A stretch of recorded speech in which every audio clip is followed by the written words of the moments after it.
Here we are. Here we are. It's another Friday, sometime in the late afternoon, which means it is time for Staffing Mania Live with Rick the Shark Rosner and myself, Amy Yack from Painted Porch Strategies. Rick, how's it going today? How's your day been? It's Friday. It's Friday, I want to say, right? And it's been a great day. Can I give this out real quick? Look at this.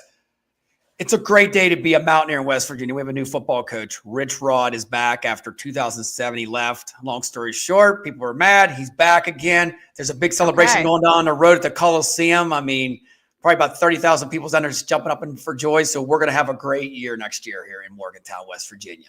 That's why I got the tank on. I'm pulling it out, even though it's 20 degrees here. I was going to say, isn't it snowing? In the studio, it's kind of warm here. I ain't going to lie. It's kind of warm here.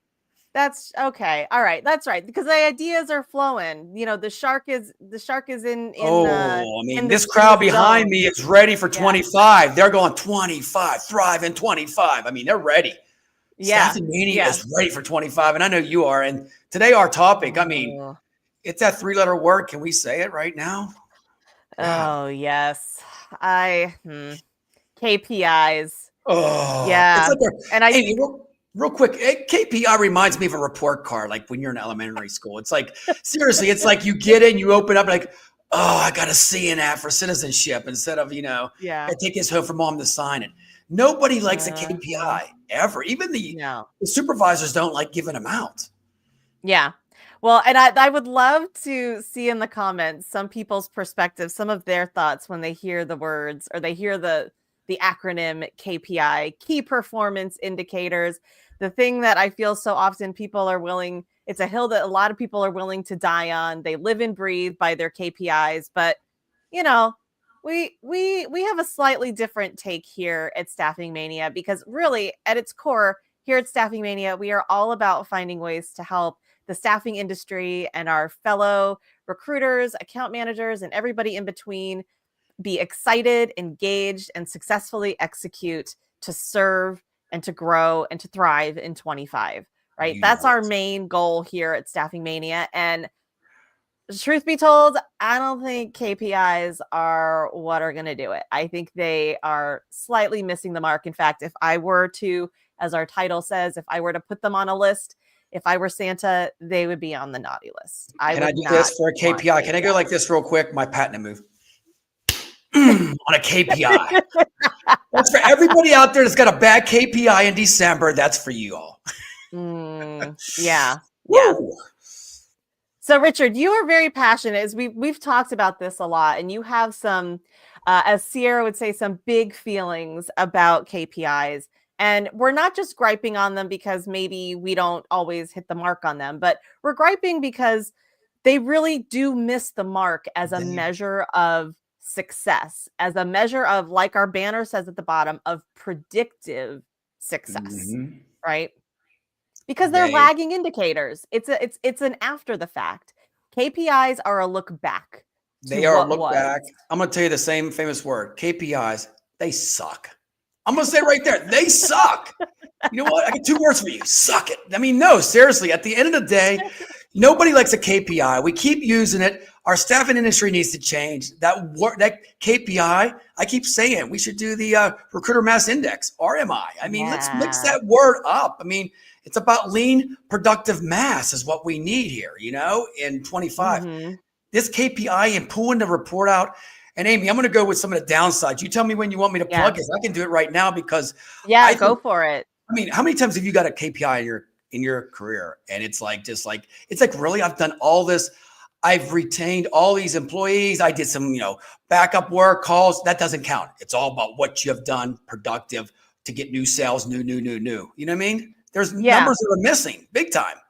Yeah. And often it can serve, and this is going to sound terrible, but often I feel like KPIs serve as a cudgel that we beat over the heads of our recruiters and account managers, and continually making them feel as if they are not being successful because they're not meeting a metric that really isn't an indicator of truly outcome or success, right? Yes, there are certain KPIs that are a check that you can mark off, like how many people do we have on assignment at any given day, right? You can set that. But the truth is, as we've talked about before, even that as a key performance indicator it's a very hard thing to nail down and replicate, because at the end of the day, if you are measuring the success of your staffing firm solely on the number of people, the number of jobs that you have filled week over week, you're going to naturally have fluctuations, because guess what? Yeah. People they're unpredictable. You cannot control the behavior of other people. You cannot control whether or not the candidate is going to ultimately, at the end of the day, say yes and sign with you, nor can you do the same on the client side. You cannot control it. What you can do is you can influence. You can put the right pieces in place to help better predict whether that is going to happen. But if the only thing that you're measuring is the results, the outcome, the end, you are missing the mark so often, and you are shortcutting your ability for your people to actually create the type of successful outcomes that you want if you just shifted where you put your focus on your metrics. You are so right on that. It's like just being a football coach. At the end of the day, there's the execution from end zone to end zone. They don't, yes, you want to get the touchdown. That's the whole end result. But that 2nd down and 3 and 4th down and 5, and you execute that. That goes into the strategy, which KPIs, they don't talk about any of that. It's all about, well, you got 4 touchdowns today. Goodbye. How you ever got that? So, okay, so you ready for the downsides? I'm going to roll these out and then we'll talk about it. Okay, let's talk about the downsides of KPIs. All right, I love this. So here we go. KPIs, you ready for it? Because you're going to get a little, figure 4 right now. Okay, so first one. Woo!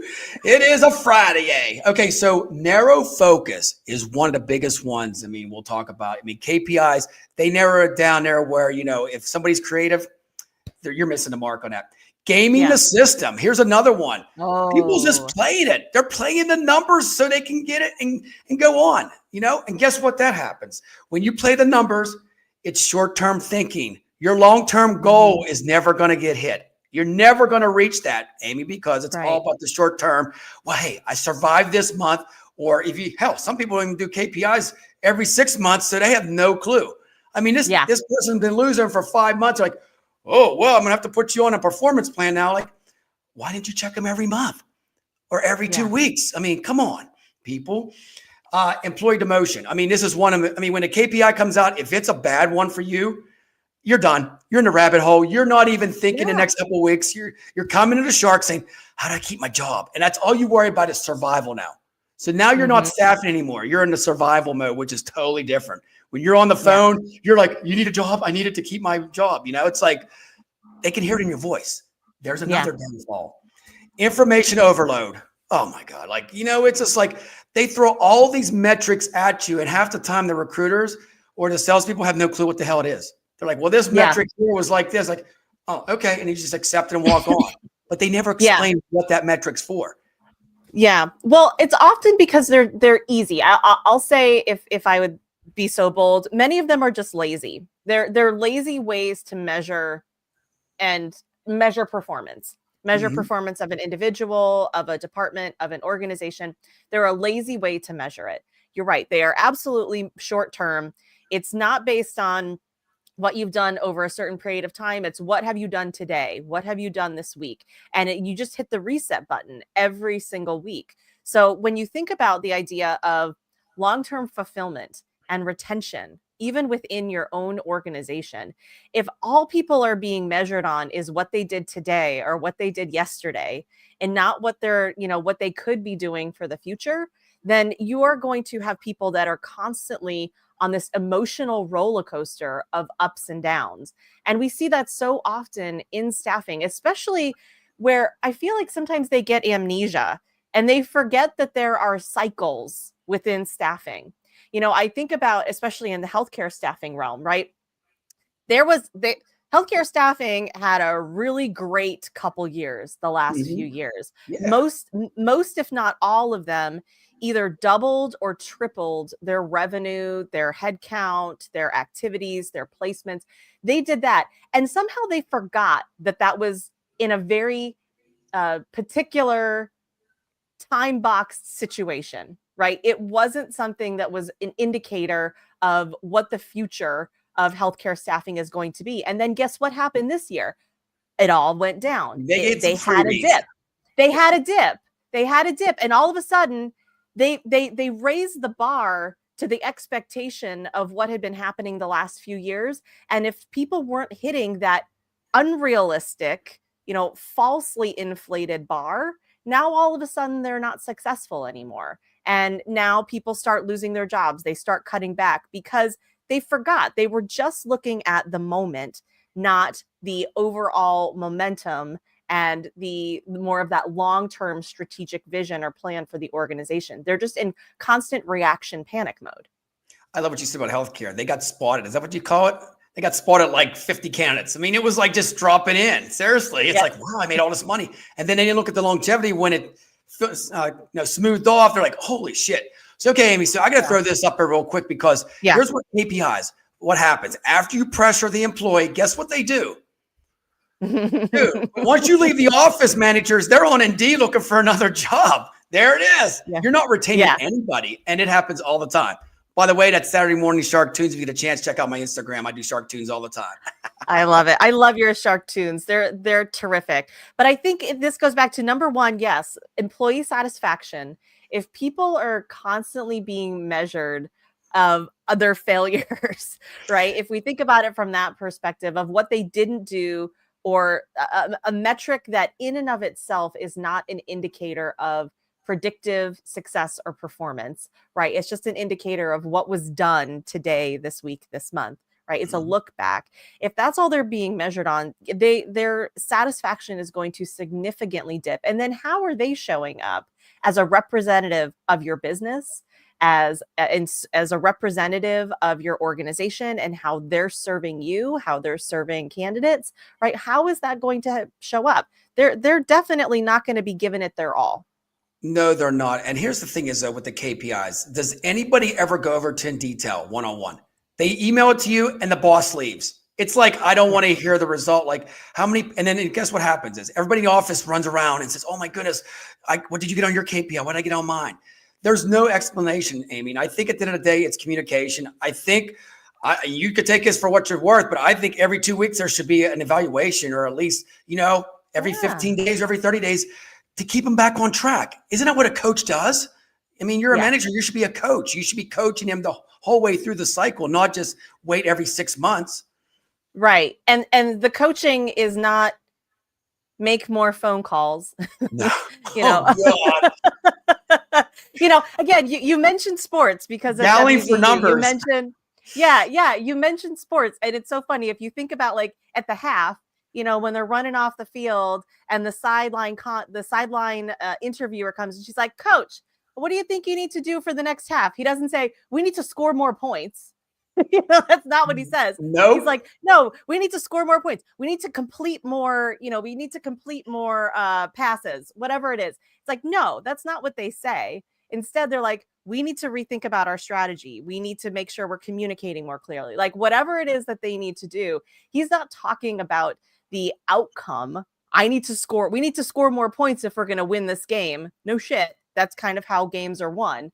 But that's not what they focus on. They look at the strategic things that they need to do in order to have a better prediction of the outcome. If you can if you can refocus what it is you're doing, make sure you're making eyesight, right? You're making eye contact with whomever you're trying to say throw that ball to, then you're going to have a higher probability of completing that pass. And then that person's going to have a higher probability of running it into the end zone, right? And I think that's the big difference here when we think about these metrics. KPIs are what happened. I think there's different ways that we can look at it, and whether you say, oh yes, well, OKRs, that's the new way, whatever you want to call them, I don't really care. But I think what we need to do is we need to shift the focus from reaction, from what was, what happened, to what's next. What do we need to do in order to set ourselves up for greater success? Some of those metrics that are going to be more signals versus reaction in the long run. You hit it on the head. And here's what I love. Talking about football, here we go again. So then you have 11 players on the field. You have 11 recruiters. Let's take it like that. So everyone, even though they're getting a KPI, there's an importance on each one for your team to be successful. And you have to rate that. Everyone should have a one-on-one with them and see how you can plug and play them to make them be the best person. One's the phone caller, one's the sourcer, but it never happens that way. The KPI just comes in and says, this is the standard across the board for everybody. Well, it isn't. If you're the quarterback, you have a different KPI than somebody that's receiving the ball because, but you both have to connect together. That's the key. Yeah. Yeah. And that's where that communication. I think that's a great point. Very rarely do you have KPIs that are connected with each other. They each kind of live in isolation. That is a great call out. We have, recruiters have KPIs based on, for example, number of phone calls you made today, or number of contacts you created, or, time spent on the phone, or, number of submittals you had on any given day or week.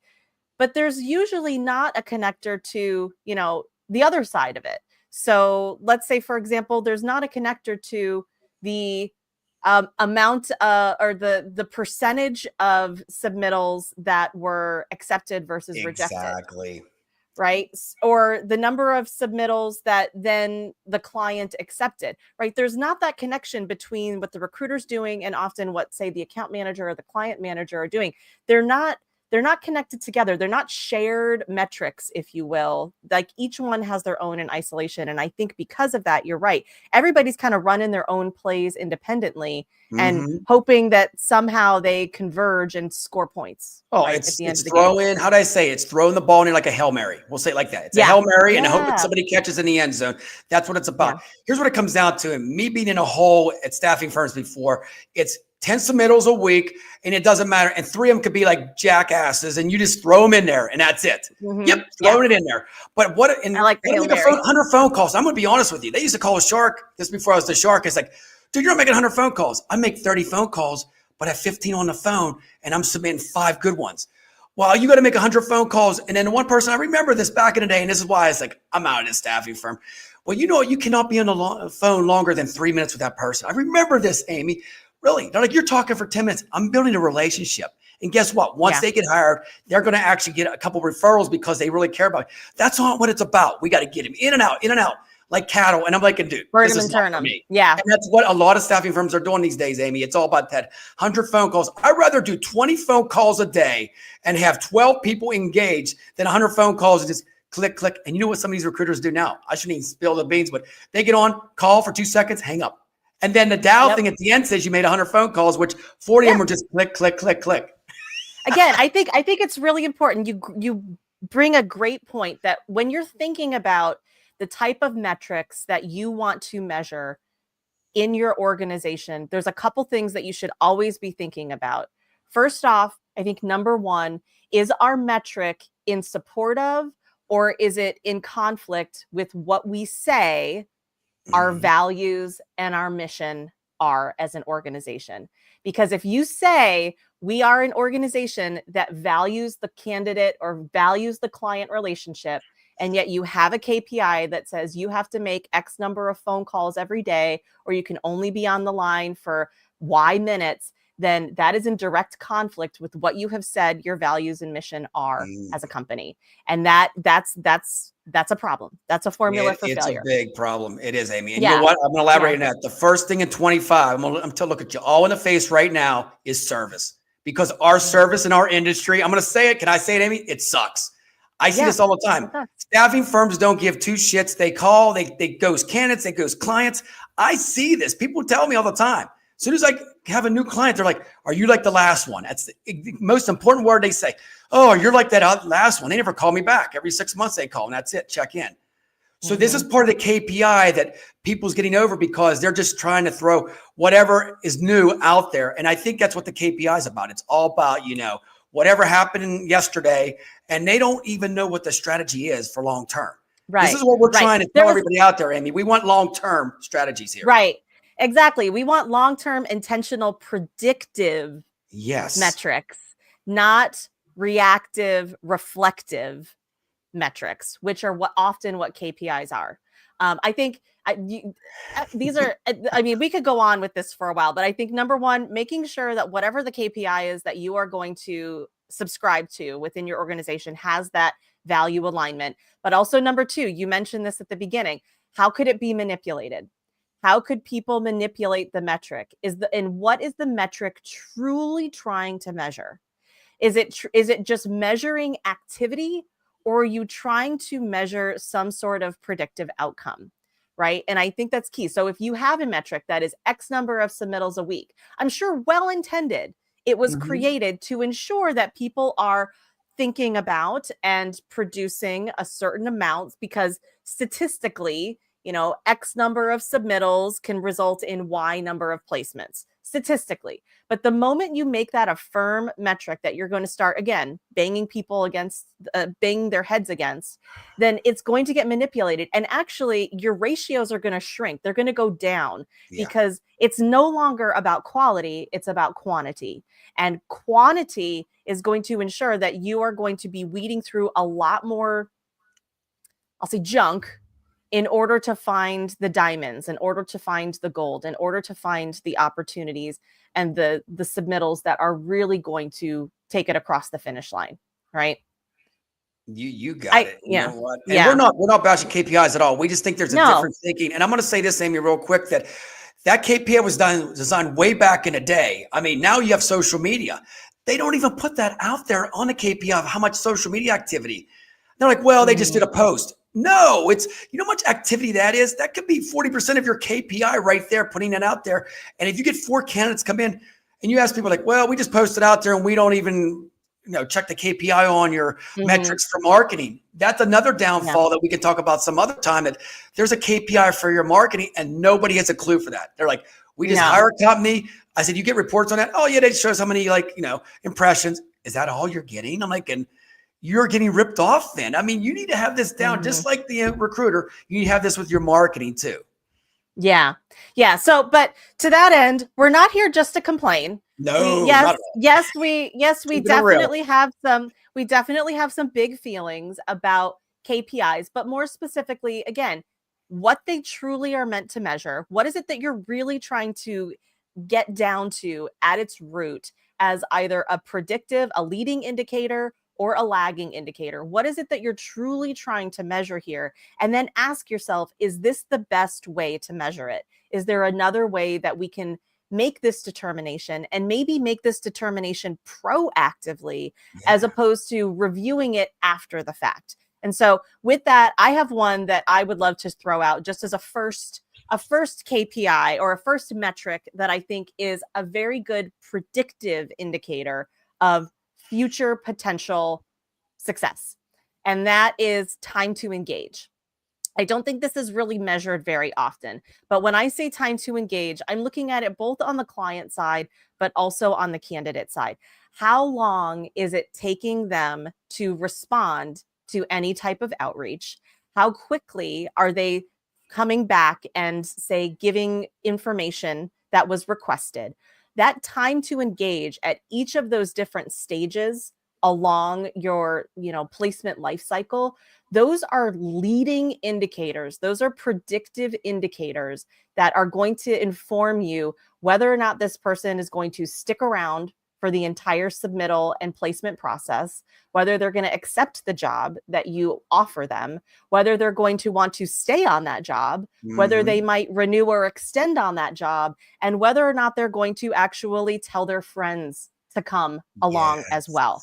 That time to engage is such a key metric that you can measure. And if you do it right, if you set it up effectively, both as a business process and within your ATS, that will be probably one of the single best indicators of predictive placement, headcount, all that stuff that you say, revenue, all of that is going to be a great predictive indicator, a proactive leading indicator of success down the road.